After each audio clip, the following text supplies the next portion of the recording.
last week on the Nicoletti Show. Without further ado, Jason, Mark, let's do this thing. Deals actually end up closing if you know real time what needs to be worked on. Why not create a marketplace to where you don't even have to leave your couch? Everything we've built it ourselves. Put a timer on your phone right now, give it 30 seconds, and name to yourself how many ways you know right now to get an off-market property. Nobody really had a set place to kind of pull their inventory. A lot of people work evenings and they got weird hours and things.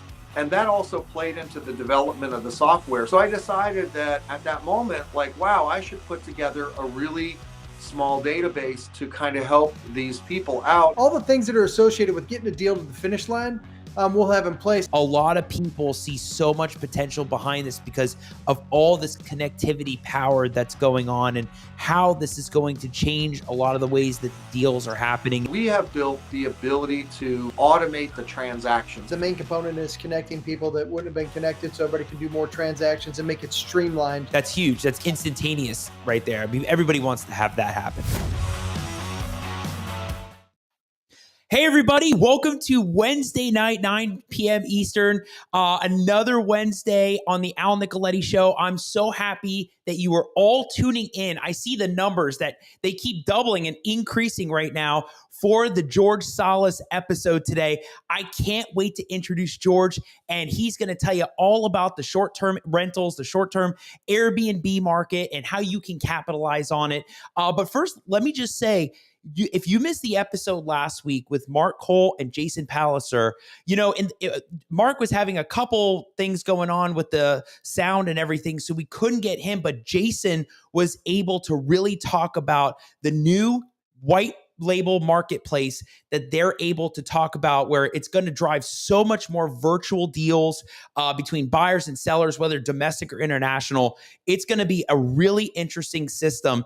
And as I told Mark, because I know he had so much to say, I'm definitely going to make sure when this thing launches, they'll be back to explain what it's going to be all about. So if you missed the episode, check it out, because Jason talked about all of the interfaces and different things that can come up in those transactions. It's going to make things, I think, so much easier when it comes to dealing with deals virtually and verifying a lot of things. So check it out. And if you want more content like tonight, make sure you check out the Al Nicoletti YouTube channel, the Facebook page, the personal page, Spotify, iTunes, Google Play. You all know where to find it by now, right? And all the micro content that's dropping on Instagram at Attorney Nicoletti. There's so much out there. So I can't wait to talk to George about everything on short-term Airbnb. So let's rock this thing. Hey, everybody. My name is Al Nicoletti. I'm an attorney here in Florida, and welcome to the Al Nicoletti Show, where I bring on real estate super investors, rising rock stars, movers and shakers, and leaders of clubs in their community that educate, entertain, and inspire all things on Florida real estate and your business. I'm bringing people on that are not just in the Florida market, but they're scaling their business. They're growing their business. They got families. They got lives. They got huge businesses that they're working on, just like people like George, people that are just constantly growing and scaling. This is the type of people we are having on the Al Nicoletti Show. Special guests, whether they're in Florida, whether they're in Texas, we're bringing them on how you can take your company to the next level.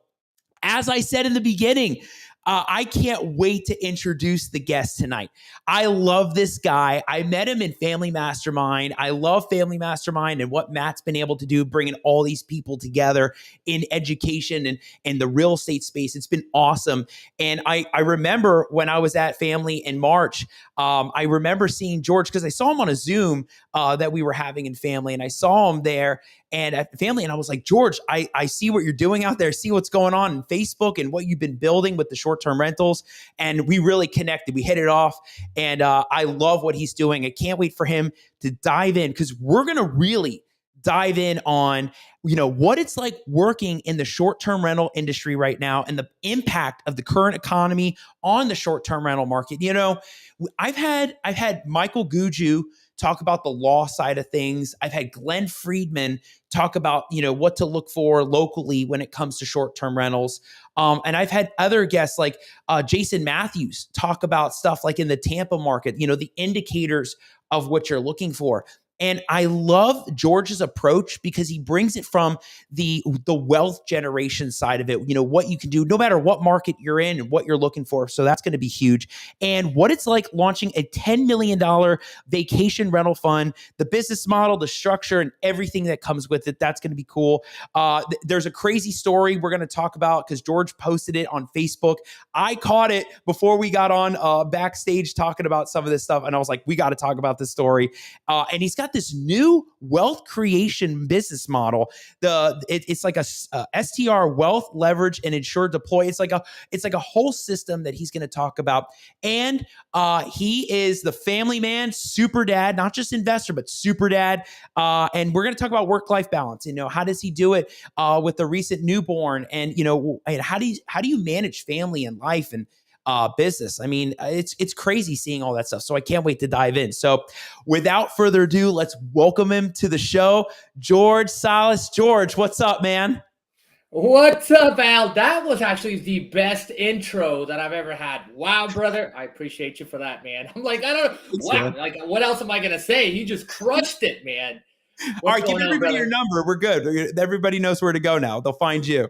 There you go, right? No more. Hey, bye, guys. Thank you for coming. You got it. George, I think so excited to dive in on all this stuff. It's going to be huge to get into all those things that we'll talk about and the massive story that you went through. We got to give everybody the background. Where were you? And I know there's a story to it. Like, where were you like 4 years ago? What was going through your mind and going through your business structure? And then through the pandemic and up until now, like, where have you gone that whole time? Yeah, absolutely. So 4 years ago, I just came out of a failed business, right? It was me being newer as an entrepreneur, Al. And well, first of all, thank you for having me here, by the way, brother. For sure. Appreciate you. And so let's go backwards to 2017, right? Right before the Hurricane Harvey here in Houston, right? I had lost a business. It was my old industry, right? I was in the event marketing industry, right? I would put together events, and I ended up investing $410,000 into a nightclub, right? And it was not my project, somebody else's. So I came in, invested all of it, right?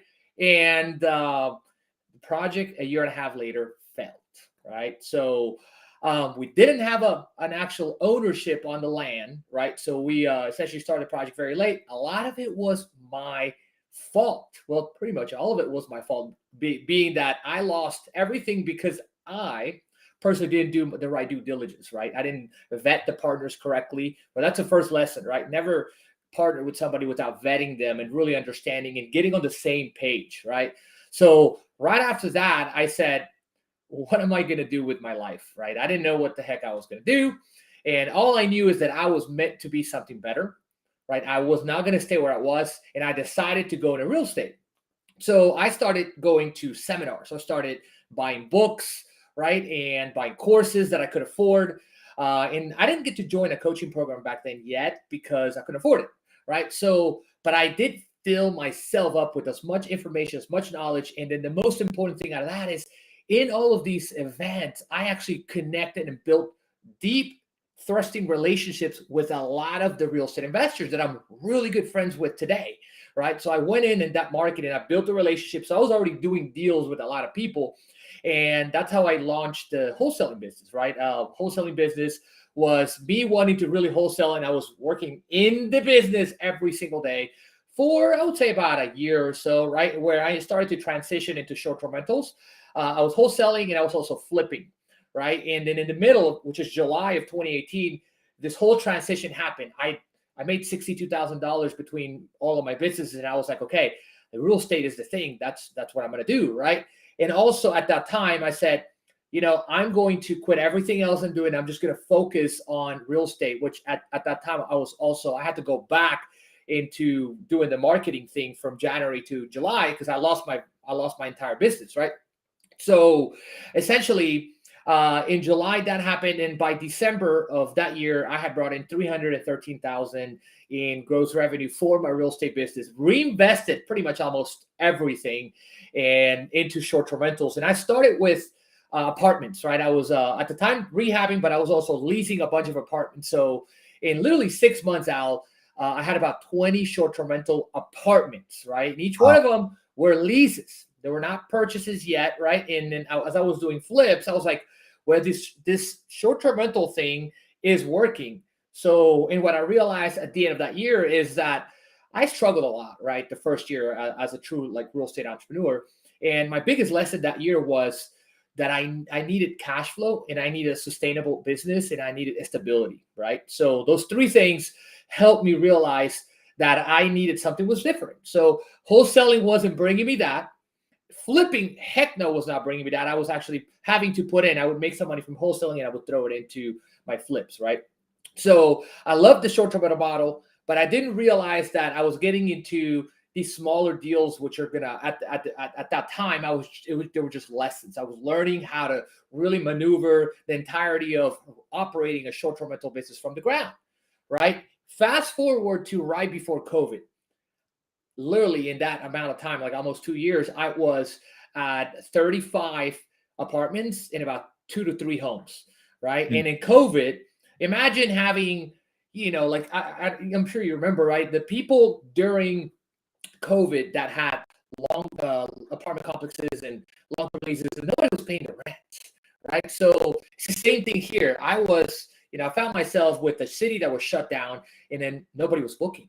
So I was stuck with some leases, and I really had a bunch of leases, like 30 something, right? And I had to figure out how to make it work. And I did, right? I applied a lot of the strategies and actually went live on how to survive and thrive during a recession with the short-term rental business yesterday in our Facebook group. And I essentially added a lot of those principles that I now we're pivoting towards the next thing that's going to happen in the market, right? So fast forward that, I started changing my model from COVID, where I realized that I had a cash flowing business. It was good, but it wasn't as sustainable as I thought it was, right, Al? And that was because the properties weren't giving me the multipliers that I needed. I call it the sweet spot multiplier. So I was at 2x my rents and my mortgages the first couple of houses that I had, right?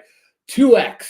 Today, we just work with 3 to 5x properties. If we do a pre-screening and they don't meet our requirement of 3 to 5x my mortgage PITI, right, then we don't go for it, simply, right? So we transition and we dropped a ton of properties, and fast forward to today, right, we have a much more sustainable business. I love my life. I'm able to really be super dad, like you said. Thank you for that. And essentially, we're breaking $100,000 in revenue every single month from our bookings, right? That's just that business. Wow. So that's a little bit of the story, brother. I hope that was valuable. No, it's huge. I'm already taking notes on everything. I mean, there's so much to talk about that's not even on the notes that we were gonna talk about. I don't want to forget about vetting partnerships. That's a huge topic that comes up in a lot of real estate investor meetups. Anytime there's a meetup and they want to talk about partnerships, everybody's interested, right? Because you want to find the right partner. Is a partnership something that you want to be in, or are you better doing your own thing, right? It's got to work. Deep relationships, finding cash flow, the sweet spot multiplier. We should get into that, like what that looks like too. But it's like, it sounds like you were just diving in from the beginning, just super deep with the apartment complexes and getting involved with things. And, sometimes when people start, they start, a house, land. George is like, let's go all in. Let's go straight to apartment complexes. Just you go big, brother. I mean, it's huge. So, tell everybody, like, through all that, you talked about struggles. What was kind of going through your mind, because I could see it now. You're glowing. I mean, things are great. I mean, you're moving. Yeah. And so, like, there's people out there that may go through deals or situations and they're struggling through it. Like, what were some of the things that were going through your mind, and how did you really sit down and say, no, I got to overcome this. I got to get through this. Yeah. So at that time, what really got me to keep going was my work ethic, right? And then the work ethic came from that fire, that drive that one should have inside. Like, all of us should. We have it. Sometimes we just haven't awoken it, right? So that drive to be better than I was, Al, to just not lay on the ground. Hey, I quit because I failed and because this business didn't work, right? So that fire inside with Coach Michael Bird calls it your prey drive, right? Your prey drive and my prey drive was there, and my prey drive was essentially just trying to figure out working 18 hours a day, and that's what was working for me, right? It wasn't the smartest way to do it, but that worked, and that's a lot of us, right? A lot of us struggle because we're overworked. We're overworked. So I was just trying to figure out, Al. I was like, how do I figure this out? I had to find my thing, right? So I'm thinking back. I was driving a 2000 truck that will have 224,000 miles, right? In 2018 and 2019. And it didn't really have AC, and someone stole my radio. So Wow. I was trying to figure out, and I was trying to find my thing. And every day I was like, I'm going to make it. I'm going to make it. I'm going to make it. And I just didn't give up. Remember, like, people will try so many things until the one thing works, right? So for me was first flipping, right? And then 2-3 months later, oh my God, like, how do you wholesale properties? This is really awesome. I don't have to buy the property. I don't have to do this whole thing where I'm putting money in and I really don't have it. And then rehab the whole thing and then try to sell it for a little bit of a profit, then having to split that with a partner, right? No way. So wholesaling was the thing. Then I started wholesaling, and I found myself driving, on seller calls and driving for dollars every day, right? So that was another thing. And then I'm like, okay, how do I create something that I could really have just a marketing engine, right? Do part of this job for me. Then I could have people book through or buy these properties without me having to create all these things. And that's what Airbnb does for me today, right? Airbnb is our marketing engine. And I was trying to build a marketing engine in my wholesaling business. It just didn't work. So it was much of a struggle. So the whole entire beginning of my journey, which we're still in the beginning, right? 4 years. Yeah. So the whole entire time was, hey, I'm going to make it. I'm going to make it. And I read this one book, okay? And it was called Expert Secrets by Russell Brunson, right? That was one of the first, probably like the 5 books. So my goal was there. I was struggling still, right? I had no money, but I already started thinking of where I wanted to be one day. And Still there? Cut out for a their second. journey of how they came. Oh, we cut off? Okay. Oh, you're good. You're good. Keep Their going. message and their journey from. Okay. Right. And so the beginning was all me just figuring it out and then trying to, like having that vision, must to be on stage one day, really talking to people, touching them from here, just from the saying, right? That was my whole thing. I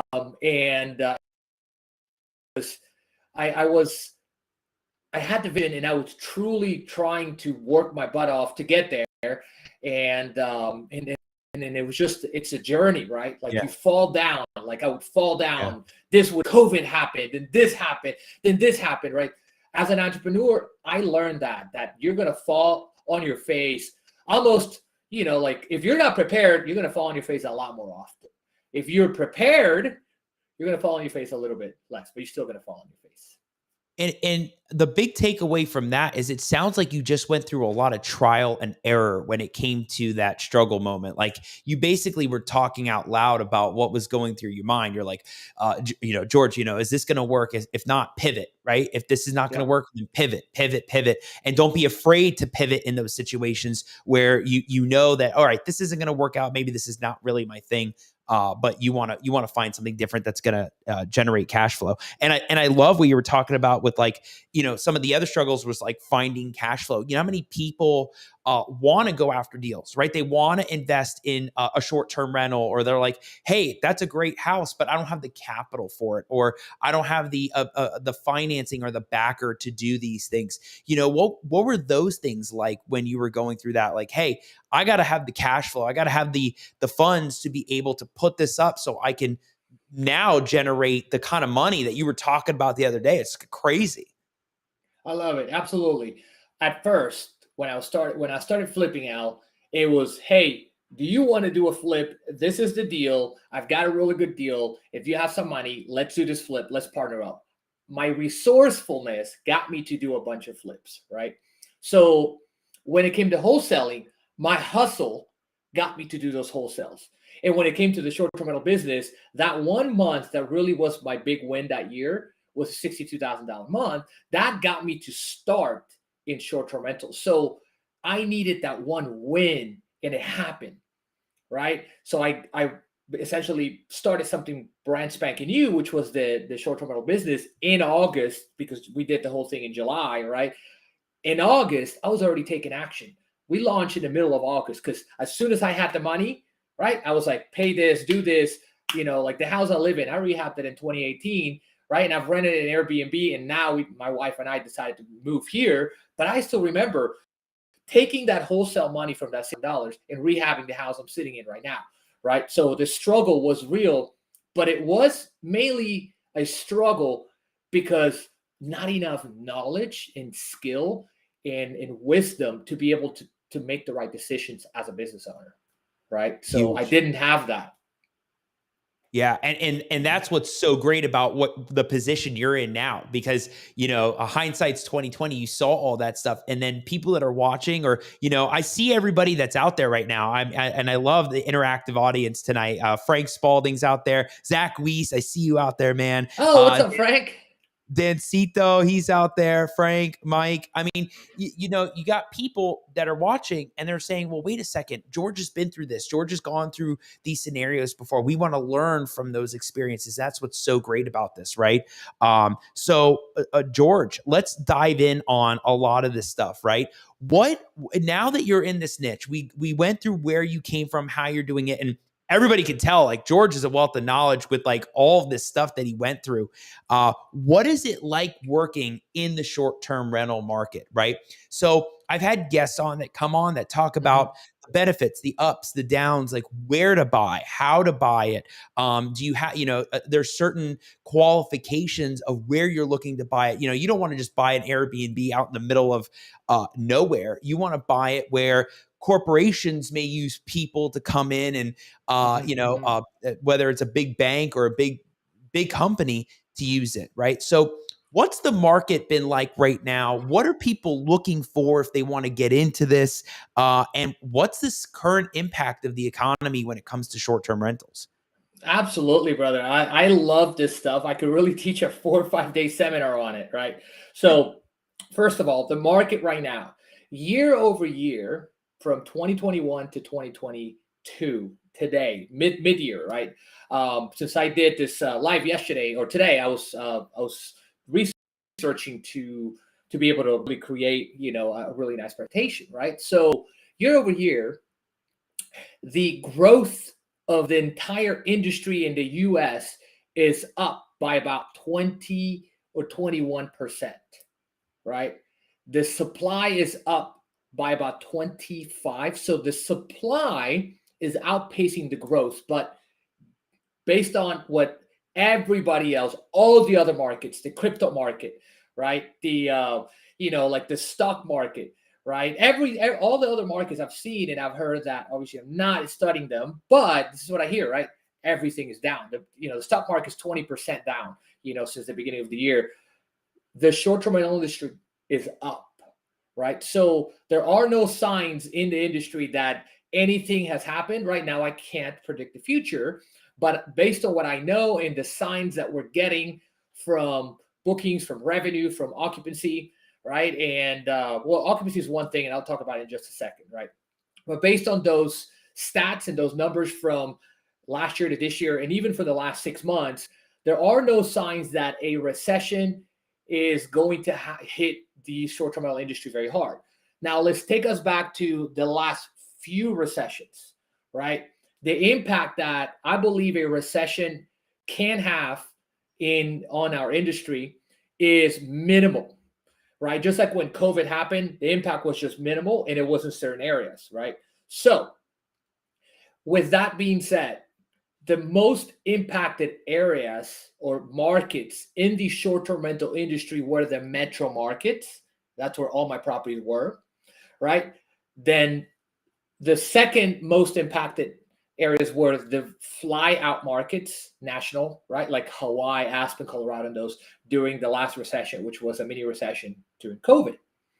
And then the third were the regional markets, which are drivable vacation rental markets, which is by belief, based on my studies, is the safest way to do it because of a few reasons, right? You still can find prices pretty sustainable, right? And essentially your demand is going to be really high during the summer, but obviously you're going to have a lower season, right? So that could be a con, sort of, right? If you don't know how to handle seasonality. But mainly is that if a recession happens, what are people going to do, Al? They're going to stop traveling to Hawaii or to the mountains. What they're going to do is they're still going to want to get away with their families, right? So they're going to go ahead and drive to Galveston or through like that beach in Tampa, Clearwater Beach, right? So anything that is vacation / close to a city, that's a drivable, whether it's an hour, 2 hours, 30 minutes is more of a city market, right? But between 2 to 4 hours, that's what I would consider the drive out markets, regional. That is, I would say, sort of the safe zone if another COVID were to happen. Okay. Now, the metro markets, they don't fall into that safer zone category because of all the regulations and all the changes that the entire USA is going with these vacation rentals, right? There are regulations, there are ordinances being passed, money's being charged, right? There's lots of, lawsuits, and that's because it's a newer industry. So the advantage that the regional drivable market has is that these markets have been established for a lot longer, Al. So these smaller cities already have those regulations set in place. In cities, they haven't been established. HOAs would always hit you up, right? And I'm still buying into cities because I know how to do the research. I've got attorneys on retainers for them to do an actual reading of our HOA bylaws. I know how to read them. My team knows how to read them. So we're essentially still investing in the city because it's closer to us, right? And because we know exactly what we're doing, right? So did I touch too deep on that, Al, or... No, it's fantastic. I mean, I'm still taking notes. You keep going. I mean, here's what I hear: data analysis. We need to talk about conquering seasonality. Knowing the different places, regional, metro. The balances there, and the team that you've put together, like with lawyers and people that do data analysis. One thing we've seen also in Florida is some of the communities, let's just say random, Lake County or Orlando or something, you'll have these communities where you didn't know it at first until you dive in on like the bylaws of the HOA or the bylaws of that community, but you find out it's 55 and over. So it's like, George, you want to buy that property, but then there's that, restriction. It's like doing all that research. And it's why you have that team around you that understands that. No, this is huge, right? So let's break that down one by one, because I agree with you. I think that should something with the economy happen and people start traveling less, that means that they're not going to go to those short-term rentals, and now you're dealing with that fluctuation. But let's just say everything's normal. You have seasons, right? You have when people go on holidays, trips, vacations. How do you, if you do a short-term rental in a vacation area like a Tampa, Clearwater, like a Hawaii, how do you conquer seasonality? So seasonality is conquered by your pricing strategy, right? There are a few ways to really dig deep into pricing strategy. One way is using dynamic pricing tools, right? Now, in addition to dynamic pricing tools, there's this little thing called rule sets, right? So a pricing tool like Wheelhouse, like Price Labs, right, will give you the ability to sort of set parameters, right? So that's what a pricing tool does. It sets a parameter so you don't go too low, too high, and it sets up sort of a threshold for your properties.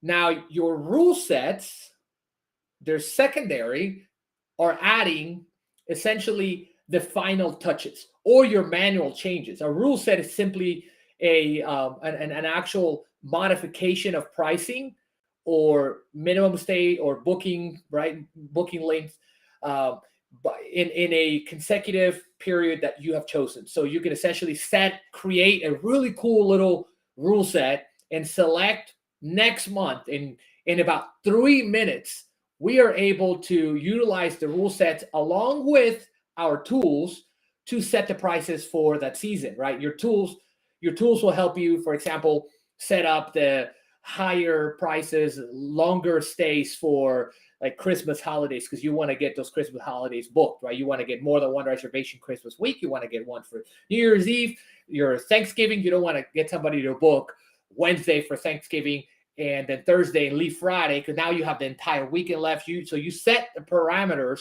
with those rule sets, or you can do it manually, right? So when it comes to conquer seasonality now, seasonality is conquered through a pricing and booking strategy that's 5 stars. That's really, really robust, right? And then we teach that. We do it in all of our properties. So is that good?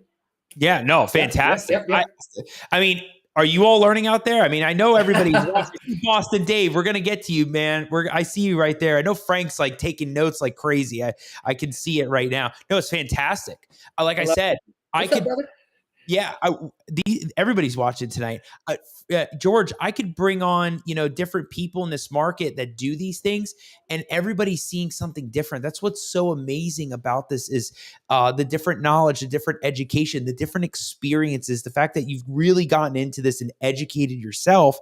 That can help educate everybody out there when they come across these things. Like, especially that you're talking about, regional and metro, the benefits to those opportunities as well.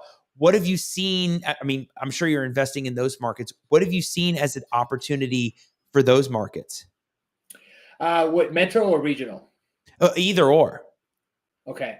So metro markets, they have not by data recovered 100%, but our properties, about 20% of our portfolio is just wow, right? Then about 40 is good, and then the remaining 40 is okay. So what we're doing is we're pivoting those properties, and the difference between those three areas of our portfolio essentially is that the top 20% of our portfolio is not only bringing 80% of our income, the 80-20 rule, or around there, right? We've got 2 properties doing over $20,000 a month right now, 4 or 5 months straight, right? And then we've got a few properties doing over 10, and some properties doing between 4 to 7, 8, right? So, and then you categorize those. The differences are that the properties doing the most revenue and the most consistency in bookings are the most unique, the best ones, the ones that we've put the best touch, that we've created a theme behind, right? That we've really, as professional hosts, we've gone through 3 different levels. And I still have the 3 different levels of properties. We've gone through the basic level, right? When I first started, everything was basic because I would go to Walmart and I would buy everything, right? So I know it was basic because I have no sense of decorating or designing or staging a property, but I know it. I just don't, the color, oh my God, it's crazy. Don't ask me to decorate your property, but I can create a strategy with you and for you, right? So then we've transitioned to what they call nice or model homes, just really legit, really nice properties. And the majority of properties out there, Al, fall into this category. Where you go on Airbnb and 60, 70, 80% of everything, all the inventory inside these platforms is going to be really nice, just solid, everything you need. But what's missing there is the experiential, right? The experiential is essentially the amenities that we've put into our properties, right? The way that we've themed them out. Like right now, we're actually working on the house I moved out of. And this was an Airbnb. The house I moved out of is closer to downtown Houston, right? And essentially we're working on that, and it's going to be our first designer property. It's a new construction, 2,000 square feet, and we're going to convert it into essentially a modern farmhouse. So we're painting the whole thing, spending about 40 grand into it, painting all the rooms, the living. It's going to have a really cool wooden touch with goldish colors on the ceilings, and we're adding like this beams across they're not real beams, but they're just decor beams, right? But it's going to have a different touch, right? So we're creating a theme where this property, it's a 2,000 square foot townhouse style 2-story property. The land's very small, right? But it's nice. New construction, it would have made maybe $3,000 to $4,000 on average a month. Maybe some months a little bit more, 5,000, right? And some months a little bit less, maybe $3,000, just because of the way that the Houston market as a short-term rental in vacation rental industry is, right? And I know those numbers, but we're targeting $100,000 with that same property. So it would have received 45 to 50, but now in the first year we're targeting $100,000. So it just pays for itself. But you've got to know what you're doing. So everything we're doing is intentional nowadays, right? It's not just like, let me go out there. So now to go backwards to exactly what I was breaking down, so I can finish and close the point, was basic was what we first did. Then nice model home-ish, really beautiful is what most of the things that are out there, most of the listings, and that's what we did for a long time. And today we're not touching a property unless we create either a unique design or has beautiful amenities, or we're just creating something that separates ourselves from the competition. What happens when you do that? When you separate yourself from the competition and create an experiential property rather than a nice, really awesome house, right? What you do is you literally just become the category king of your zip code, of your area. And in the way we analyze that, I'll jump into that in just a second, right? But once you become the category king, everybody wants to book your property. They're paying you what you're at. We literally just set the prices $1,000, $800, $1,200, and they pay it. No other properties are getting that in some of our markets. We're literally top 10%, right? They will pay it because you have created the value that people are looking for, right? The regular host, the people that think out there, they can just put a property out on Airbnb, put a bunch of things, buy furniture, and just throw it. It's not going to work, right? Not in today's market, because even the platform itself, Airbnb itself, it's becoming experiential. Type Airbnb.com and look at the new categories. There are like 30 or 40 of them, right? No, actually, there's 56. We counted it the other day. 56 categories. If you don't fall into one of those categories, you're essentially a regular property. So the platform, the industry itself is pivoting to cater to experiential stays, and the hosting community, the vacation rental investors, is pivoting from everybody wanting to list a property and everybody listing one to only the ones that create experiences to match what the platform and the industry's pivot is. That's the whole pivot that's happening right now, right? So if you don't pivot with the industry, you're going to get left behind. I'm seeing numbers drop on our regular properties. I'm like, yeah, I know that one made 70,000 last year, and this year I think we're going to break 50. Like, and that's just going to continue to happen. Why, Al? The reason for that is because you have oversupply. You have so many people out there doing this business, and there's a reason why everybody wants to do it, because the cash flow is great. So now it's time for the true professional host. It is the age of the professional host, and those who become professionals will be successful. I think that's huge value right there. Golden nuggets about how to differentiate yourself as doing the Airbnbs. And when you do that, you carve out your own area, your own niche in that.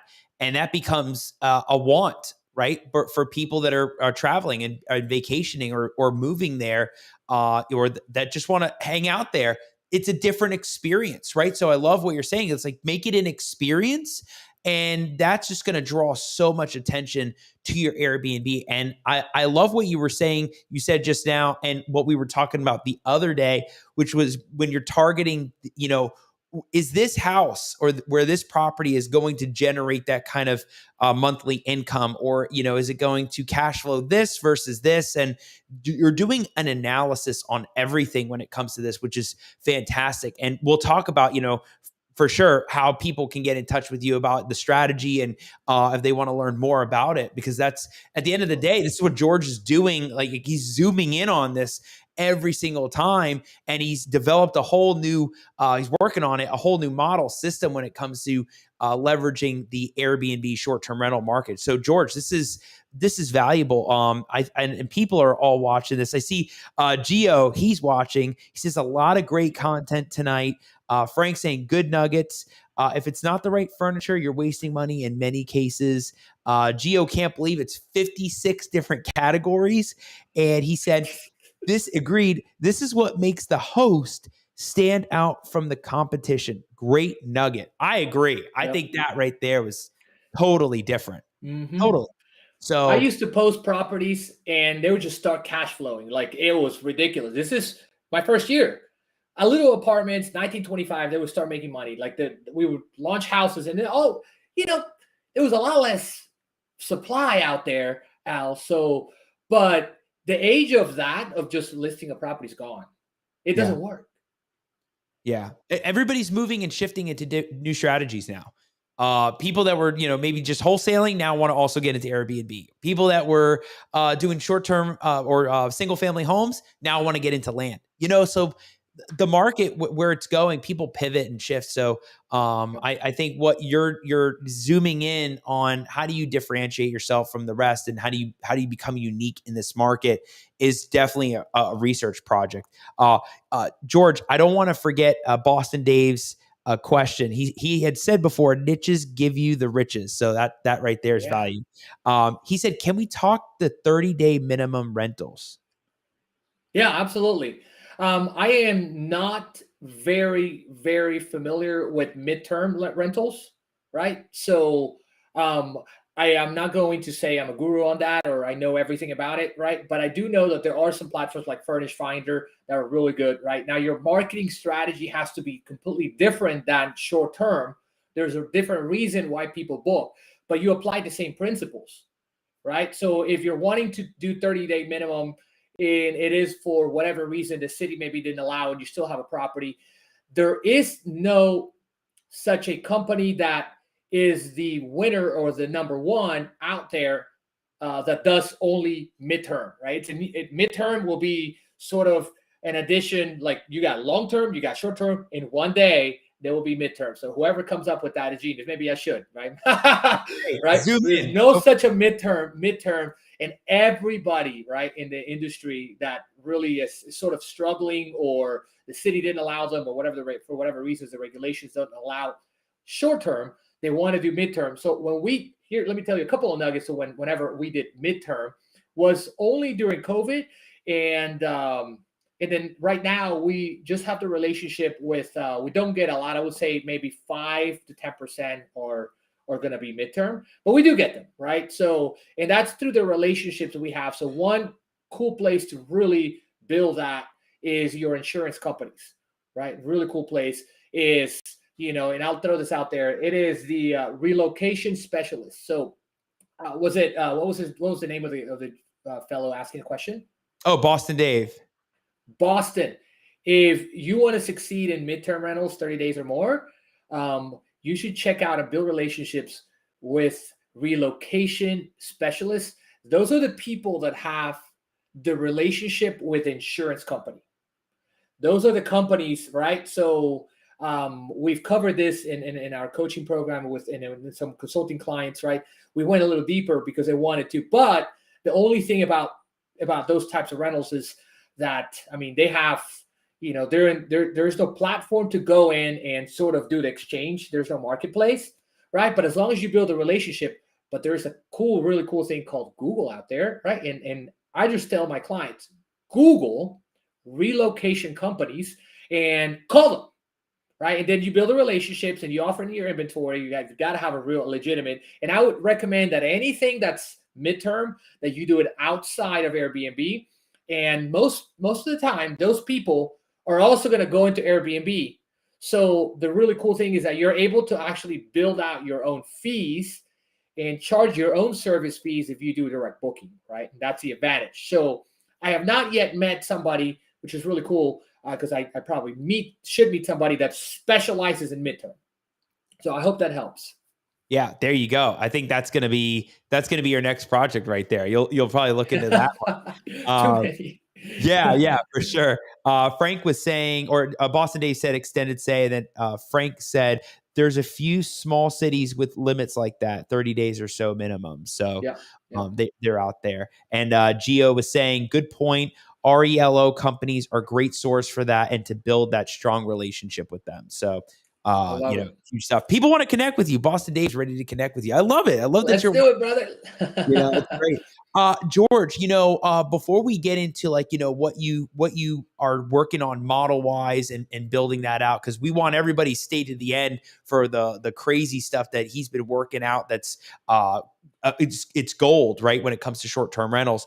And tell everybody the story that you just went through on closing that short-term rental property. I remember I was scrolling through Facebook and all of a sudden I saw your post, and it just sounded like a story of like, it sounded like crazy. Like you were going through a lot with this one property. Tell everybody, what was that all about? How did you come across that deal? How did you close the deal? What did you close it in? All of that.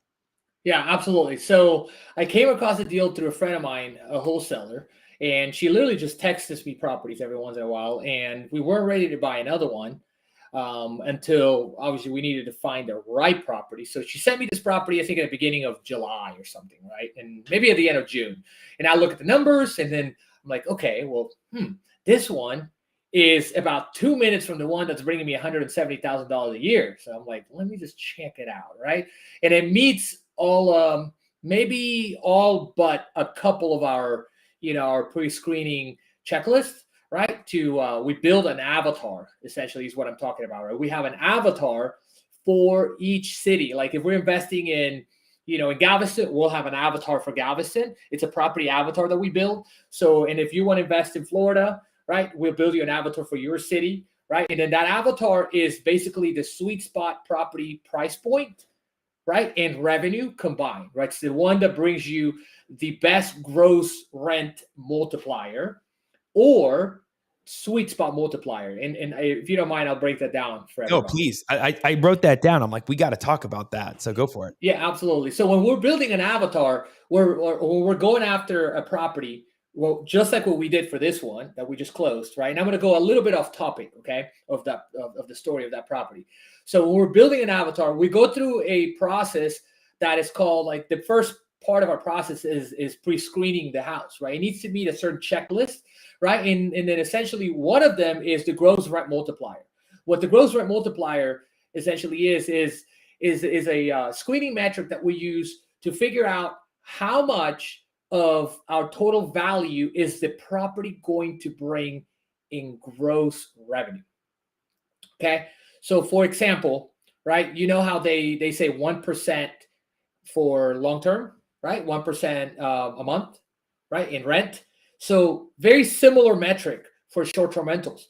In short-term rentals is a minimum of 20% of the total value, right? So if I'm buying a $500,000 house, right, if it doesn't make 20% of 500,000 per year and it grows, right, it exponentially grows also depending on how the market is growing, right, then I won't go for it. So my property needs to make at least 100 grand.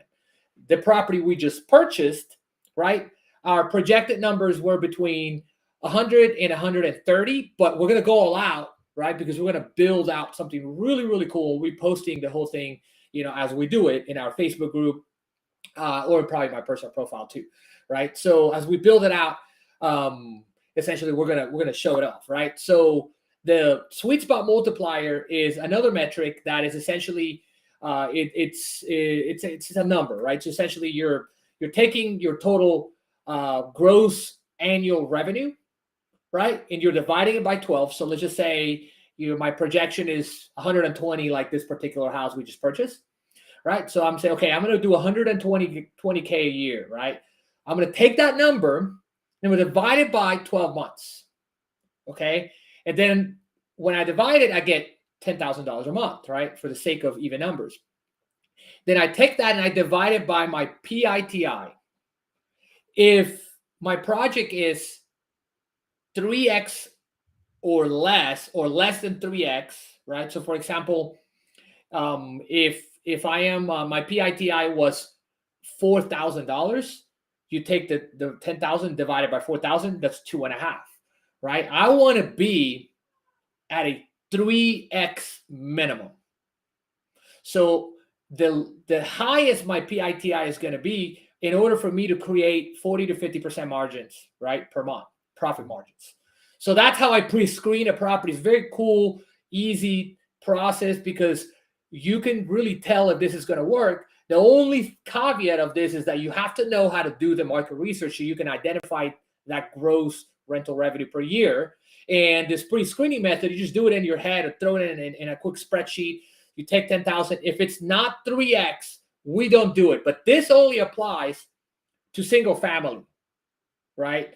It's not to apartments. It's not because, and it's not to like luxury. You're like because if you have a property that brings in 20 grand, 25 grand a month, and then you're paying, like 7,000 or 8,000, that's a little bit below 3x. But because your numbers are a little bit larger, you're still going to make some profit, right? So I would exclude not going for a property that's 3x if it was a larger property like $1 million house. So I would say your price point to utilize this metric is anywhere between $250 price point, right? Any 2-3 bedroom and home, and then $600,000-$700,000, right? So that's the 2 screening metrics, and then the rest is done through like the extensive softwares and the calculators we built, so that you can just throw in your numbers, right, and then do your costs. So was that clear? Yeah, I mean, it sounds like a lot of analysis definitely goes on when you get into this. And Boston Dave brought up a great point. Like, what platforms are you using to comp the STRs? Like, how, it sounds like you have your formula, your calculators, you're able to like, zone in on a particular area and figure out those metrics and how what that sweet spot multiplier number is going to be. But, are there some tools out there that are available that are like easy 1, 2, 3, where it's just like, hey, this is what it's going to be like if in this area? Yeah. My favorite tool is PriceLab's market dashboards, right? So it's an actual software inside the software. It's I guess a component of PriceLab's, but you have to have an Airbnb link to that account in order to be able to use it, right? And then the really cool thing about market dashboards, which we have actually, we're going to have the PriceLab's team doing a live next week with us on, I think, Tuesday or Wednesday or something, which would be really cool, right? So the cool thing about market dashboards is that you can press a few buttons and you can create a radius, and then now you can be in a really cool spot. You can click a button and then it shows you revenue from the highest to lowest for that market, right? So if I say, where is your city, Al? Where do you live? Jacksonville. I was looking at a property there. Hey, dude, hot market. Yes, Uncle Charles. But I was like, I can't do a property right now in freaking Jacksonville. I should have hit you up. Dang it. We were just looking at one. Huge. Do you know anyone that lives in Georgia, by the way? I've got a beautiful property from one of the family mastermind members that he sent to me, and it's in Georgia. It's a beautiful lake house. But we don't have Vance? You know Vance? Vance. He's in Mastermind. Vince Giddings? No, Vance. Vance. That's a good one. Yeah. Right there. We'll connect on that for sure. I'll connect. I'm like trying to right now. I'm getting all out of topic, bro. So I apologize for that. This is the beauty of it, right? So like, this is why it's not just a Florida specific show or anything. It's like we're all in different markets. That's what the pandemic did. Was you can be in Houston or we're in Texas, and you got deals here. So love it. Keep going. You're on a roll, man. Yeah, absolutely. So that's how you do it. And we use price apps. I mean, AirDNA is cool. And there's Mashvisor and a few others, right? My main one is PriceLabs. Okay. The other ones are cool too. I am not a big fan of AirDNA because it doesn't have specificity and it doesn't have a filtering that we need, that I really need in order to be able to analyze the property, right? That's our expertise. We're experts at analyzing markets, right? Anyway, because I'm a numbers guy, right? So being a numbers guy, I'm not a designer guy. I'm not a tech freaking guy. I'm a numbers guy, right? If you ask me, hey, can you automate this property? Yeah, my team can. Yeah. Right. So I am the front end of our entire business, right? And analysis, market research, in property acquisition, because that's what I did since the day one of real estate, right? I know how to buy properties, and I know how to buy them for a short-term rental exit, right? Yeah. So now going back to the deal that we just did, is it okay if I share with everybody that now? Yeah, absolutely. We're ready for this because I saw it. It was crazy. And by the way, before you get into the whole story, Frank was saying, say the word, I'll partner George. I'm in Jacksonville, also with Geo. So you know, What? yeah, this is the network. We're in Jacksonville, but My you know, goodness. we're all over. So this is the kind of network that's going on right now. I'm gonna hit Charles up and be like, "You still have that house?" He's probably gonna take it down himself. But it was a sub 2 for like 20K. I'm like, "Oh my god, I passed down it." It's crazy, Yeah. crazy. Well, yeah, roll into it because we want to know, like, you know, how did you title the property, or what, you know, what went on? What was the ups, the downs, the struggles before you closed? Yeah, absolutely. So we were going to title. Everything was, fine and dandy, right? And getting ready to close. We needed a little bit of an extension, and the whole point of the story, it was about the trust, right? It's the first time I'm utilizing our beneficial spendthrift trust. So we just purchased it, right? Probably like about a month ago, and we're implementing that into our full business model because you can do wonders with it, right? You can defer your taxes, and I'm not a CPA, right? But I have done enough research. Defer capital gains, passive income, and K1 income. All of it, right? For perpetuity. And then you can protect your assets because you can't sue that trust, right?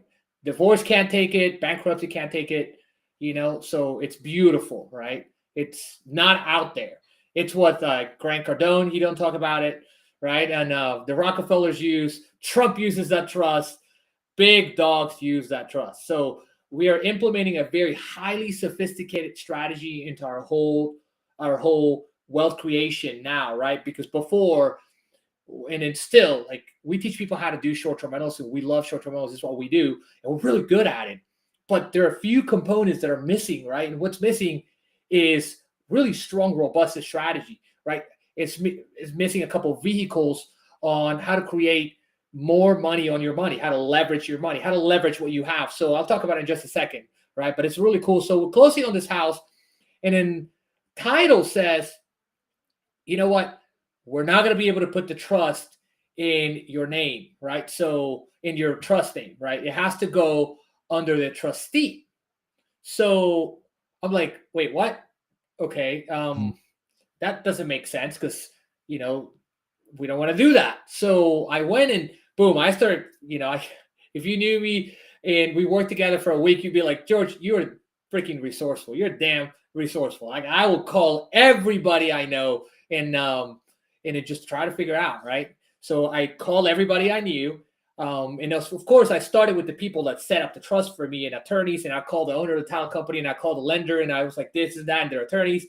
So we ended up actually figuring out that the trustee name takes the actual deed, signs for it, but the property still falls on the trust, right? And I didn't understand that. Like, the deed actually the property is owned by the trust, but the trustee has to sign on the signature, right? So that was really cool. And then what I learned a couple of new things, and one of them was that most title companies are not going to take, right, the actual any trust holding title, but some will.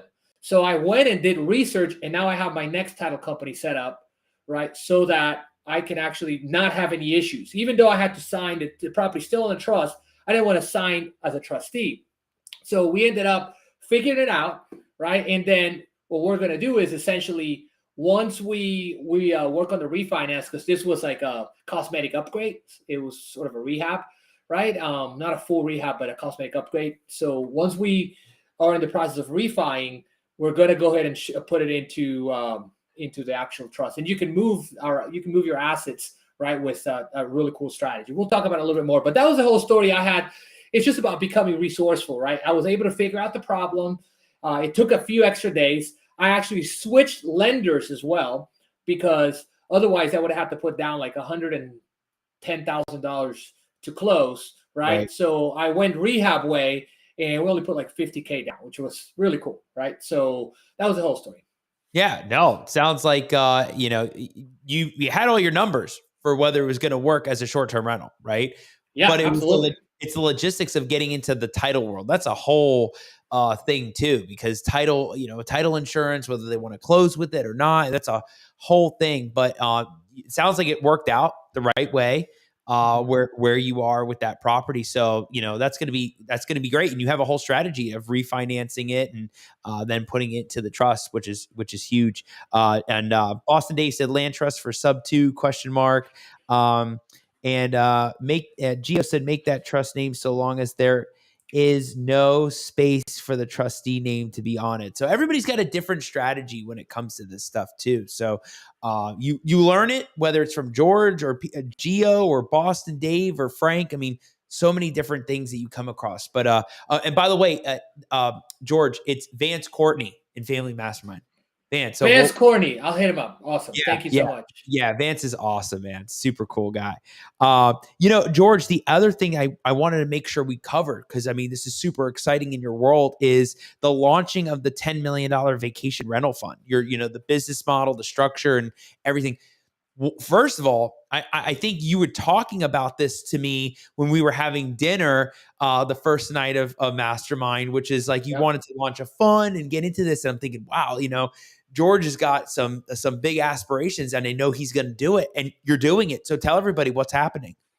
Absolutely. The whole idea came when me and my wife were setting our goals for the year, and we're like, how many deals do we want to do? Okay, we want to do 5 deals this year that bring $150,000 to $200,000 in revenue, right? 5 deals. That was a cool goal, right? It's not a whole lot, and because we've got the coaching business, we've got the management company, right? We've got the portfolio.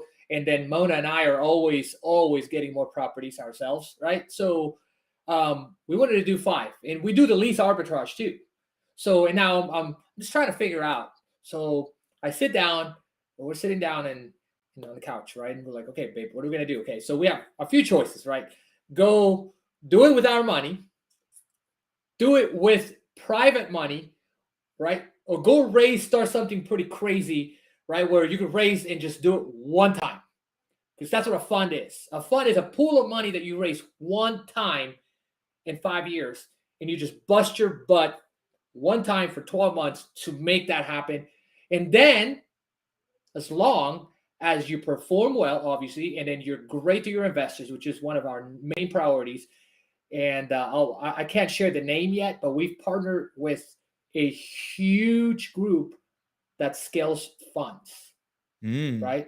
We've partnered with a huge group that scales funds, and they're going to be our GP, right? And so we're super excited about that, right? So, but going back to figuring out. So it's January. We're setting up our goals. We're like, okay, we're going to do 5 deals that bring between $150,000 to $200,000 for each year, and so we're like trying to figure out. So March comes along. And I'm just like, how are we going to do deals? How are we going to do deals? I had the goals to raise the money by March 31st.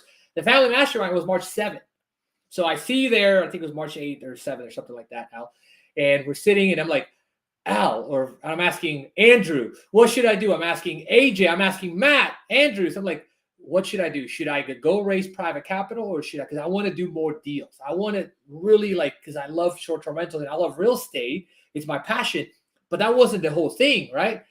I also have aspirations to build a legacy for my family. And a legacy is how you've treated people, how you've done, what impact you've made in your entire life, right? And that's set in my mind. Like, I want to build a legacy. Part of my legacy is building a short-term rental portfolio with 100 properties or more that do 6 figures, right? I'm just getting started.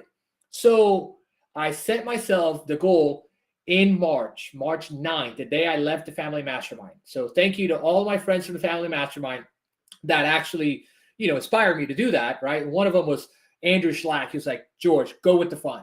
So since then until now, we've been working on the fund. So the first stage of the fund was to just really learn, right? And really strategize on what you're going to do. So I went and did the same thing I did when I was getting started in real estate, but with the difference that obviously I had more funds at the time, and now then I was able to invest. So I connected with my boy Brad Blazar, right? Yeah, Boom. Brad. I'm in Yeah. his program. He's teaching me how to raise capital. I've got all his stuff. Literally, he's been the biggest help. I'm in another fun mastermind, right? And then I've also bought several courses, and I have binge watched them, and now I understand everything about how to structure a fund and how to launch it, because I went into capital raising, right? Into a capital raising mastermind. And then I went into fund structure, which essentially there are 3 parts of a fund for everybody out there. Part 1 is your capital raising. Part 2 is your fund management, which is probably the heaviest thing and the most just tedious part of starting or owning any business, because the administrative and all the numbers and managing all the finances and all that with 30 investors is just double of what I hate, right? And as a CEO, as an entrepreneur, all of us, including you, I'm sure you don't like paperwork either, but you are an attorney, so forget about that. There's a lot of paperwork involved that we got to do. Oh my God. Okay, so never mind. You're excused. You're excluded. So the third part of a fund is your operating, right, or your asset manager / expert, and that's what I thought I was going to do. So I'm out there trying to figure out, okay, what am I going to do? Am I going to do one? Am I going to raise capital? Am I going to do all 3 of them? And I'm like, okay, I can't do all 3. So I started finding partners, right? I started being resourceful. I started asking people to be on my board. I got several people on my board, right, including my mentor Brad, right? He's teaching us how to raise capital. Yeah. So it's going to be on the board. And I've got different lenders, different people that are really good at different areas. Like one could be like operations, right? Or operational efficiency or people or something like that, right? So, and that was the transition over the last few months. I was actually building the fund myself. So I was learning as I went. But the problem with that was that even being in a mastermind, I was hiring a vendor here to do my financials, work with me, right? I was building a financial model with this one guy. Then I had another guy that was doing the pitch deck and the graphics. And then I had another guy that was doing the structure and this. So the beauty about what's happening today is that working with a team like the team I've partnered with is that they have everybody I need. And as a visionary, all I need to do is really be good at what I am good at, right? And then deliver what I'm good at, which is bringing the vision, breaking it down, putting it out there for them. And since I'm working with a legitimate team that has a lot of employees that I'm able to use as a partner, they're doing a lot of the work, which is really taking the headache from me. And I'm loving it, Al. Like I'm loving, and it all came from being resourceful, attending every single event. I traveled probably to 25 cities in the last year and a half before my baby came. Wow. Right. Me and my wife went to a lot of masterminds, a lot of events. I mean, I met you at one, right? Then I saw you at another one, Hero. Yeah. I think that's why you're Hero. Yeah. Right. So I've gone through all these events. And when you do that and you're spending money to join masterminds, I mean, last year alone, I spent $120,000 or $25,000 between 3 coaching programs, 2 masterminds, family, power room, and a few others. Right. So that's what it takes. Right. So today we're about to launch, I think by Labor Day. We're very close to launching. The next step is finishing the pitch deck and finalizing the fund structure for the entity, because since I brought this whole trust model to the table, the partners I'm working with, they don't understand it. So I'm having to bring people together to work together. So the attorney here, my attorney's working with their attorney, right? And then essentially we're trying to figure out what's the best structure. So it's a little bit of work, right? And then I'm sitting there in these meetings, hour and a half, 2 hours, heavyweight. And I'm just kind of quiet and I'm bringing in just the vision and I'm listening, learning. That's how I learned about how to structure a fund, just listening to the attorneys. And I've got probably 10 hours of meetings that I could go through to understand. But since I've got it in my head, once you've got anything in your head, you've got the vision out. Yeah. Right? Once you understand it, it's called clarity. And one of my high performance habits every day is seeking clarity. Okay. So that was my story about the fund. No, it's huge. I mean, everybody, y'all learning from George, because this is great stuff on what to do and how to do it and how to approach it. And And George, you're connecting with the big players. I mean, Brad, he's the guy that raises capital, right? And I know Tim, I think Tim I's been starting to do raising capital ventures and stuff like that. I think I saw him post that Yeah, on I saw Facebook. that. Yep. Mm-hmm. So there's something to be said about the idea of getting into that fund to be able to fund other projects. Maybe you're funding other people. Maybe eventually you'll get into syndications, right? Which is the whole thing about pooling in money for really large projects, really large apartment complexes. Maybe getting into things like Javier Hinojo is like buying like multi complexes. So it's $65 million projects. I'm like, holy crap. yeah, Like, Javier. we'll get there. Yeah, he's wild. But I think it's amazing what you're doing and how you're thinking through what you want to do with it or how you're going to use it and leverage it, right? A lot of people aren't getting into that. So I think that's huge value out there. Anybody's got questions, we're still going. We're not there yet. So anybody's got questions for George, we're live. We're here to happy to answer them. We got the chat box going. So I love that you all are out there and watching. And like Frank said, Hero was amazing. Yeah, Hero was absolutely amazing with Tim's group. And what was going on and everybody that provides so much value, people that are huge in the industry for sure. George, one thing that you've also been able to do, you talked to me about it a little the other day, and I'm thinking like, wow, he's like really breaking down how you're modeling the short-term rentals, but also with wealth creation, and you're doing a wealth creation business model. What has that been like? I mean, obviously people can be a part of it, and how do people become a part of that stuff? But what are you working on when it comes to that?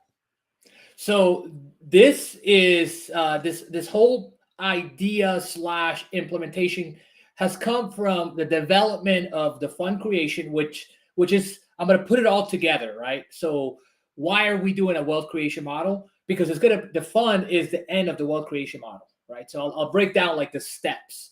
Right. So, and the whole idea was created because of the trust, because of me connecting with the guys from the trust, my good friends, right? Kevin, Jordan, all of them, right? And then because of what we're creating with this fund, right? And because what I'm seeing with current clients, right? So let me break it down of what essentially I'm talking about when I'm talking about wealth creation. I am creating a triangle of wealth type of model, right? Which is nothing but step one is going to be leveraging, right? Where we come in and I partner, not officially, not signed on the dot, but I am partnering with a really good friend that has a multiple 7-figure business that brings funding, right? So we're going to leverage people's, number one, the money that they already have, the business they already have, and their credit to be able to help them fund and build a 7-figure business in short-term rentals. Why? Because part of any wealth creation, right, you have to have a highly profitable strategy. And now that we've literally nailed it with the short-term rental strategies that really how we're doing our business today, is that it is highly profitable at 50% margins, right? On that particular model. Not all of it, because we have a lot of properties, right? So just 20% of our portfolio. So in that first step, you leverage your credit, you leverage the money that you already have, and you leverage your business to create business funding and to be able to access multiples of your money that you already have with your own capital. So let's just say somebody comes in and they have decent credit, they have a few properties going, they have a business going, right? And they come in and they start working with us. We're going to go in my team, right? Our partners are going to work with them. I'm going to work with them first to create the entire strategy, right? Now it's going to be, instead of 1 year, maybe like 2, 3, it's a longer term because it takes time, right?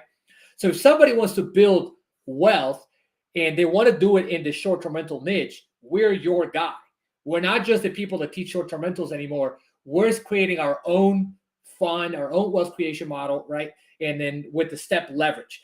Number two is, you're not going to believe this, right? Number two is insure. You insure it through two vehicles. You insure it through the trust and through a vehicle that pays you 8.5% uninterrupted compound interest. So how does this work? Right? You have step 1, leverage, you have step 2, insure, and then you have step 3, which is deploy, which is short-term rentals, highly profitable 6-figure vacation rentals.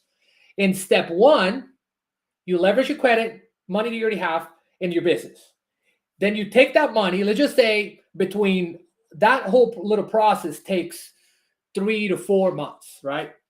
The guarantee that we're going to have is basically going to be a 6 month for $50K, I believe. And we're working with some people that literally guarantee business owners to get $50K. So a client comes in, they have $100K, and we can multiply that, right, with a credit line that that essentially gives them 5K, 5 times their 100K. Right now they have access to 500K. And this is how banks do it, right? Banks essentially take your money, they leverage 90% of it, and they only keep 10%. Did you know that? I didn't know that until I started researching how the banking industry works. Pretty awesome, right? Yeah. Yeah. So we're going to take that, and then once the investor has X amount of money, right, 3 to 6 months, then we're going to help them insure it. The vehicle they put it in, right, they put it into a vehicle, but it's owned by a trust. Your vehicle is owned by a trust. Now your business eventually can be owned by the trust, and no one can ever touch it. So the whole entire thing comes structured in a spendthrift trust, in a business trust, right? Whichever you want. It just depends on, depends on how you're setting up your business, right? Then let's just say you have 500K. You're going to take out 90 to 95% of that 500K. So that's 450, right? You started with 100 grand. Now you have 500, and now you're making 8.5% interest on that 500K. So how much have you lost from the transition or gains, right? Step 1, you had 100K. Then you went to step 2. Now you have 500, and then now you've lost 50K. So if you think about it, Al, you take $50,000, and if you're making 8.5% on 500, and you've only invested 50,000, how much is that? That's 85%. Crazy. Because you only have 50,000 sitting there, right? 85% guaranteed by these companies, all protected. Now you take the 450, you're making 8.5% on your 500K. So if I'm confusing you, let me know, right? Or No, anybody. you're doing it. People are definitely listening. We got the great David Olds that's watching right now, so we're good. Oh, snap! He's watching. So what's up, David? So you take the $450,000, and then you go and invest. You start buying short-term rentals. So now you start with 100, and then you've leveraged it all. You're making 8.5% here, right? And then that's 85% return on that 50K. And now you have 450 to play with. How many properties can you buy with that? Let's break it down. Maybe you need about 100,000 per deal. So let's just say 4. Okay. If I teach you how to buy a property that makes $150,000 and is making 40% profit margins on 150, that's $60K a house, right? So you've taken 100K, made it into 500, whatever, right? And now you have 4 properties per netting you 60K. That's 240,000 and more. You're making 8.5% on that 50K or 85% of 50K. So let's just add another 30, 40,000. So that's how you turn in 100K into 300,000 a year. A year, right? Crazy. That's crazy numbers. So all this might sound confusing now. It took me like 2 months to understand it. But now that I get it, I'm like, oh my God, this is freaking gold. If I can help people take what they have, get more money, and then help them leverage their money that is 100% secured, and then help them invest into 6-figure short-term rentals, that's gold. Yeah. No, and it sounds like that's huge cash flow on just one property. On 100K, 240 plus 30, 275,000 a year. net. Yeah. Yeah, that sounds those are crazy numbers. There's people that aren't even making that on long-term holds, right? With landlord tenant stuff, you're making like tons of money through the short-term rentals. I don't know who, I can't remember off the top of my head who was on the show. Oh no, it was Philip and Gabe. They were on the show talking about how they had a property in the Florida somewhere, and they were making like $50,000 a month off that property. Yeah, now that hits 60,000. So like what you're talking about right now is huge numbers for people. And like Gio said, it's real. Yeah, it's real, bro. There's properties doing 30, 40, 50, 60, 70,000 a month, right? crazy. Now that's real luxury. 70K. People aren't even making half of that sometimes in a year, which is in a crazy. year. It's crazy numbers. And George, all this is super valuable. And I think what you're doing with this and how you were explaining it, it's like, whoa, it's a whole new avenue, whole new niche when it comes to short-term rentals and implementing all of these pieces, and building that wealth for each one that you go into. How can people find out more about that? Because I want to make sure that people are interested, or they want to connect with you. How can they find out more about this? Absolutely. For this particular strategy, I'm taking all the calls right now because I want to really understand what people are looking for and what they're understanding. So strategycallwithgeorge.com is where we can chat, right? And we can connect, and then I can essentially ask you what your goals are, and essentially, just connect with you to see if this strategy is a fit, because it's not a fit for everybody. Not everybody wants to build $300,000 in cash flow. I mean, who would, right? A year. I mean, not everybody wants to do that.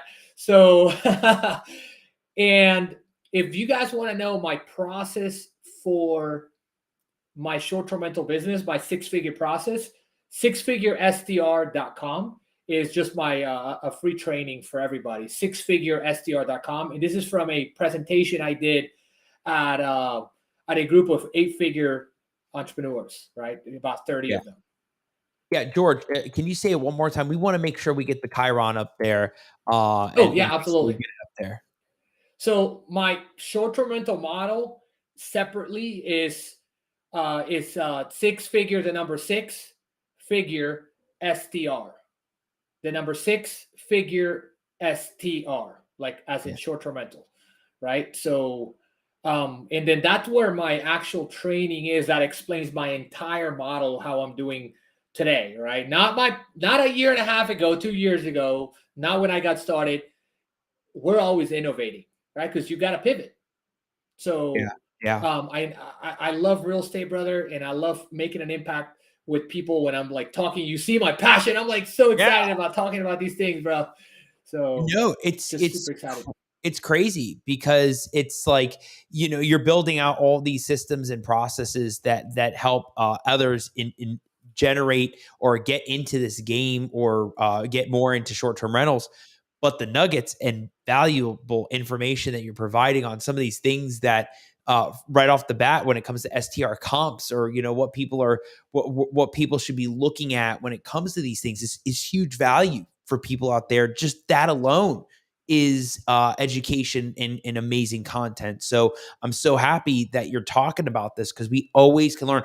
Short-term rentals is like one of the hottest topics in real estate when it comes to this, when it comes to people talking about it in Facebook groups. Also, let's make sure we plug your Facebook group too, because guys, George just launched this the other day. Another thing, I'm like scrolling on Facebook, it's like, boom, the George Salas Facebook group when it comes to short-term rentals. He's like, everybody ask questions, get in here. I'm happy to help. Let's plug your Facebook group.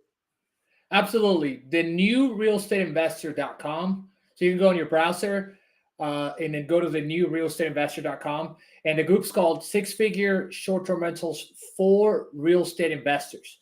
Right now, that group is for real estate investors who want to start, launch, or scale a short-term rental business with our 6-figure process, with or without buying the property. Because I don't know if I mentioned this, Al, but I have actually built a lot of my portfolio by doing the rental arbitrage model. Now, that's not what we're doing anymore.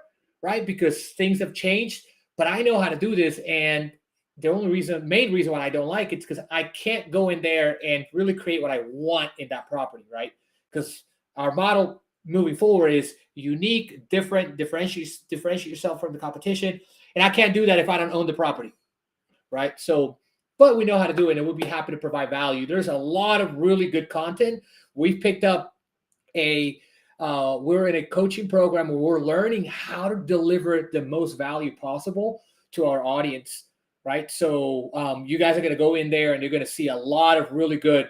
We're doing a live stream every week, and we're dropping lots of nuggets in that group. It's newer. It's, we just launched it a couple months ago. We officially launched it last week. So thank you for putting us out there, brother. Yeah, for sure. And you were talking about rental arbitrage. I'm sure that's probably a whole discussion too, because it may be a model that you're not into, but it actually may end up being a model somebody else's, depending on where their market is, or maybe the price, or maybe it has something to do with all that. Do you want to elaborate a little bit on what that is? Because I've never heard that term before. Absolutely. Rental arbitrage is simply renting to rent. Right? So same screening methods, right? So instead of looking at the PITI when you're doing your sweet spot multiplier, or you can't use the gross rent multiplier because you're not buying. You use this screening process metric to just for rental arbitrage.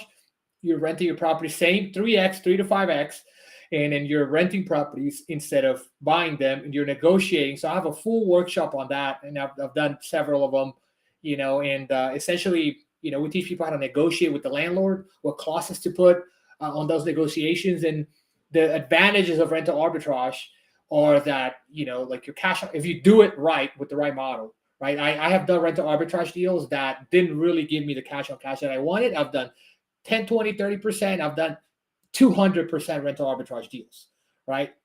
So 200% cash on cash return is pretty good. That's when we invested $35K into this property last year, and then we brought over 100,000 in that property, and the profit was like 70,000. So just 200% cash on cash on our initial investment. That's the beauty about rental arbitrage. But then your lease ends, the landlord wants to raise unless you have an option, right? An option to buy or an option to renew your lease, right? We negotiate those now into every deal that we do, but we're not really pushing rental arbitrage. Now, can we help somebody launch and scale a business with rental arbitrage properties? 100%. Absolutely. Yeah. I mean, you never know, right? Somebody may want to even talk about that. So that's why the benefits, reach out to George, join the Facebook group, ask questions there. I mean, that's the whole point, is that he's seeing this in his experiences on a daily basis. So he's able to provide you the feedback, the experiences, the stories, suggestions. So I think that's super valuable, George. Again, I think what you've talked about tonight, I was like, wow. I mean, just so many things even from the get-go. Two things before we wrap up, I really want to hammer home. And I think this is going to help so many people that have families, but also work and life and going through everything, which is Absolutely. Work-life balance, right? You just had a new baby. Congratulations on that. Thank you. I mean, I've seen you're so excited. You and your wife, you all have created this amazing life, and now you're going into a whole new model, but you're balancing family. How do you balance being the super dad, the investor, and running your business even on the front end to scale it to where you want to go? Absolutely. So let me break that down into what my everyday vision is like, right? My balance mostly comes from how I schedule my day. How I schedule my day is through blocks. I schedule time to hang out. I schedule time for work. I schedule time for meetings. I schedule time for my team. I schedule buffer blocks, right? So the reason why I'm able to balance myself out with work and family and all this and doing several projects that are major is because I have worked on so much on the personal development side before, because this guy that you've seen today is a whole nother person from a year ago, and that guy was another person from a year ago. And it's all because I would say the trick is on how much you're self-developing every day. And that's part of that is your scheduling, your blocking, your productivity, right? And then essentially 3 important things that I always believe are like key, or like there are my core values, or in the work-life balance comes from that, because I'm always thinking about my core values and how I do everything, right? Growth and learning is my core value number one in how we live, right? Growth and learning. So my team is always learning. My wife is always learning. I'm making her watch stuff and she loves it. She loves watching. She loves learning with me, right? Purpose is second. We're very purposeful, right? I've got a purpose for what I'm doing on everything. I'm intentional, right? And then I'm building an empire for my family, a legacy. I want to really make an impact with people. And then third is process. You've got to be able to change your process as you go, because you have to pivot. You pivot in this industry, you pivot in this industry, you don't give up, right? Those 3 things, always thinking about those have been a lot of help when it comes to work-life balance, when it comes to really just living every day out. Yeah, love it. I mean, you're involving family with what you're doing, right? Like, your wife's watching the videos and you guys are learning together. I think that's a big thing with it too, right? And then you're also able to balance both sides of it. But the big takeaway is the time blocking. That's something I've definitely learned a lot in the last couple months is the time blocking. That's definitely a story for another day, but like the time blocking definitely has helped structure. When do you have appointments? When do you have consults? What are you doing? So, otherwise, it's chaotic, right? And we don't want to live in the world of chaos. And I don't want to go back to the chaoticness it was before. And I think it's great. Yeah, even my producer Mike, he's like lot of gems right there, because everybody's dealing with so many things on a daily basis, right? We're dealing with so many things when it comes to family and work, but time blocking is huge. I totally agree, Mike. It's huge gem right there. And George, before we wrap up, the one thing that it was like bing right in the beginning that you talked about is vetting partnerships. It's a huge hot topic that comes up in all these meetups and on Facebook groups. People talk about it. We have a huge group here, Yellowbird Connect, and they talk about some of these things at different meetups. Kyle Paskowitz, he's talked about partnerships before. What do you see as being some of the important things when it comes to vetting partnerships, whether you're doing it short-term rentals or maybe funds? What are you looking at? Well, number one is setting the right expectations. I learned because I didn't set them before in my last partnerships, right? Expectations are a very, very high outcome, right? They have a high impact because what we expect, we inspect, right? And if they don't meet our expectations, whether it's a team, a partner, a coach, a client, right? Then you've been what do you call that? Deception, right? You're essentially you're let down. So the first thing is hey, I want to be as transparent as I can, right? With this partner, with whatever, what do you expect from me in this business? What do you expect from me as a mentor, as a coach? What do you expect from me from our call today? What do you want to get out of this call? How do you see our partnership going? What is it that you need that I can help you with? Okay, well, I can help you. This is okay. Boom, let's jot it down. Let's put it on paper. Boom, goes into operating agreement, right? Expectations to me are number one. Number two is integrity between each partners, right? I think integrity as one of our core values, internal core values, is huge, right? Doing what's right when no one's looking. Doing what's right. And when sometimes I'm like, okay, cool, maybe I should not do this or I should do that, that comes to my mind, right? That is a core value. When you think of, should I do this or not? And it's in your head, right? So integrity is in my head all the time. Okay. So, and I would say number three is just a well-written, operating agreement, paperwork, and, and just, that goes back to expectations. Yeah. So, yeah, brother.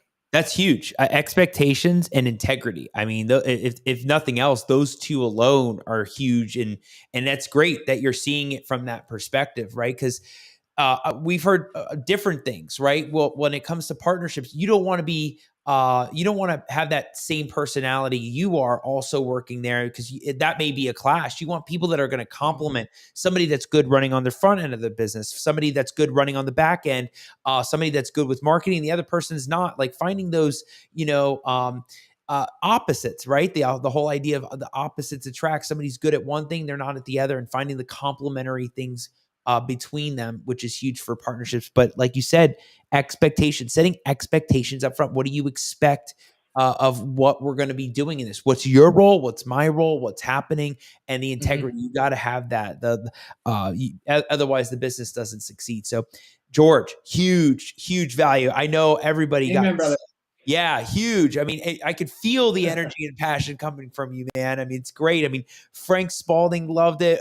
My producers saying you're dropping gems. I mean, so much value for everybody out there. And I know Gio's loving it. David, I hope David Olds is still watching. David, I know that you're loving this too. So there goes David. I told David is. he needs to get into STRs like a year ago when I met him. Like, Dave, you got to get into STRs, bro.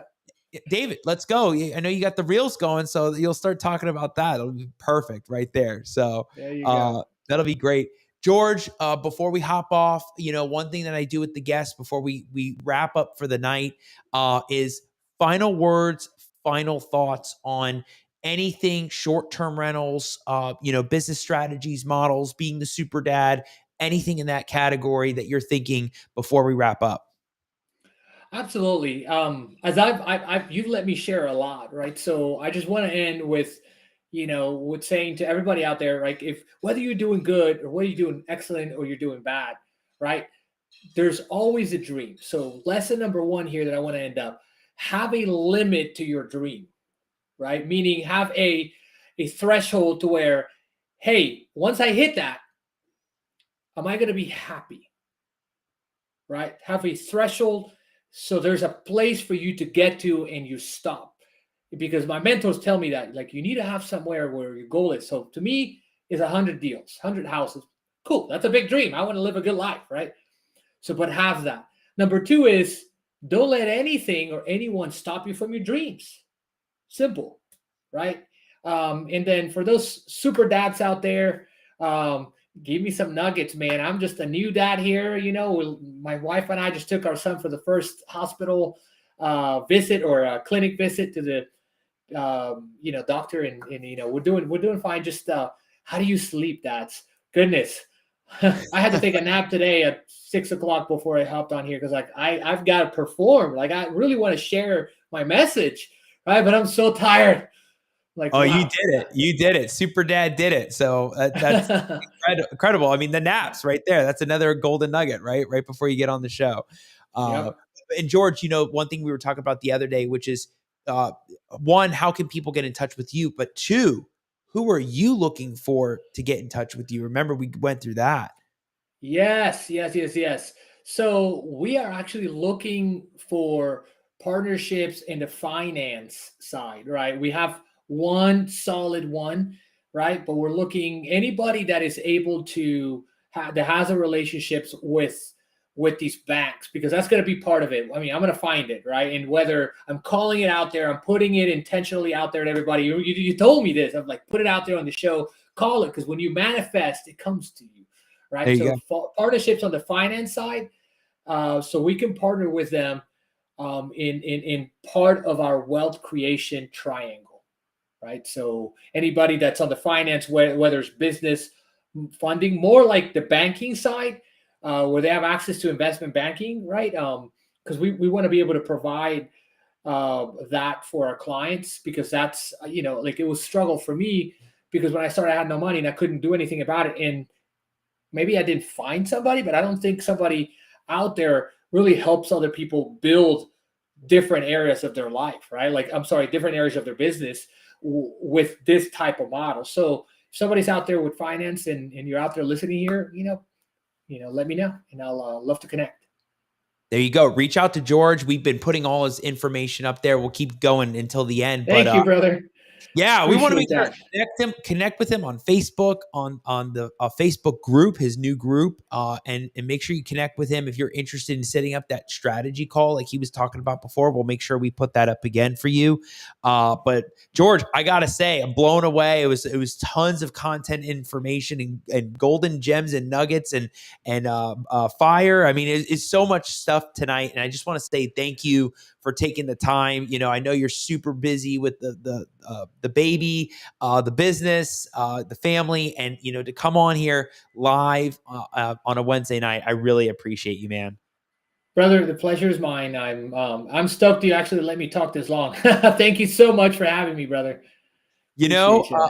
I learned the one thing that I want to make sure with all the Al Nicoletti Show guests is that they get what they want out of it. They're able to talk about all the stuff, and I think that is important, right? Because I don't like. I mean, I used to hear about people limiting the show to maybe 30 minutes or 20 minutes, and my style is, let's hear it. Let's have it, so don't worry. I've had an episode that went 2 hours and 48 minutes. So, my God. We're at 1 hour, 41 minutes. I'm like, holy crap. I can't believe we've been here that long. Cause I don't have anything but that I don't have a clock or anything. I've got my phone here. That's crazy. Yeah. Time flies when you're having fun and you love what you do and you love what you do, brother. So, thank you again. And I can't wait to see you at Reunion in September. That's going to be a blast. That whole week's going to be awesome. Yeah, I got my tickets, everything, bro. I'm Hotel, ready. Everything. Yep, the whole 9 yards. I love it. I love it. Beautiful. Well, thank you so much for having me, brother. Appreciate you. It's been an honor. Yeah, no, thank you, George. I'll see you soon, man. Absolutely. Thank you. All right, take care. Bye. Wow. Did everybody take so much value and information from what George dropped tonight? Because I mean, from the get-go, I was just taking so many notes on the partnerships, the deep relationships, the finding cash flow, learning about the sweet spot multiplier, the data analysis, understanding conquering seasonal things when it comes to short-term rentals. I mean, geez, that was a clinic right there when it came to learning about Airbnbs and short-term rentals and what to look for, and some unique strategies when it comes to getting into it more, using the trust and all that stuff that George was talking about. So if you jumped in late, if you got right at the end and you missed it, you got to go right back to the beginning, start over from the beginning, take the time to go through it because there's so much value and amazing information. And George, he's got a Facebook group out there right now that he's answering all these questions on, and he's got his program. Mike, we'll make sure we put that up one more time. He's got the strategy call that you can get with him. We want to make sure he gave so much value tonight. We want to give back and connect with George. It's going to be huge, and I love everybody that was participating. Wow. I mean, Frank, thank you. I mean, I'm happy you enjoyed the episode. Gio says, don't restrict great content to time. Absolutely. And that's the thing. I don't want to limit the time for you guys to watch this and for George's viewers to watch this and for my viewers to watch it. We want everybody to let it out. What's the content? What do they bring? What's the value? And so you're not going to see me just limit it to a certain time. I'm not doing that. Even if we went 2 hours, 3 hours, I'm doing it. So I know Mike and I would have a conversation after. But Boston Dave, thank you for watching. Jeff Weller. Hey, Jeff's watching tonight. He said, great interview. Thank you for watching. So really, really appreciate everybody, all the fans out there of George, of the show.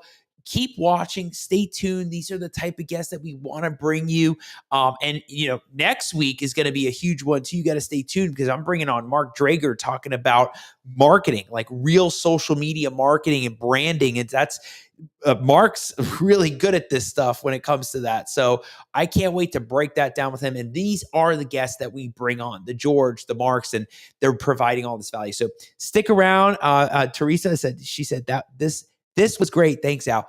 Again, if you jumped in, Teresa, if you jumped in late, or maybe you saw the whole thing, if anybody jumped in late, you got to go back and watch George Salas. It was unbelievable. I learned so much. I can't wait to go back and watch the replay. We're probably going to put it on right after, right now. So, hey, everybody, if you want more great content like this, make sure you go check out the Al Nicoletti YouTube channel, the Facebook page, the business page, the Instagram @Attorney Nicoletti, and the Al Nicoletti Show with all the amazing guests from season 1, season 2, season 3 on Spotify, iTunes, and Google Play. You can find all the content out there. And just want to say, it's a wrap tonight. Thank you all. I love you all for watching. Love the fans. And let's do this next week. I'll see you next week, Wednesday night, 9 p.m. Eastern. Have a great night, everybody. See you soon.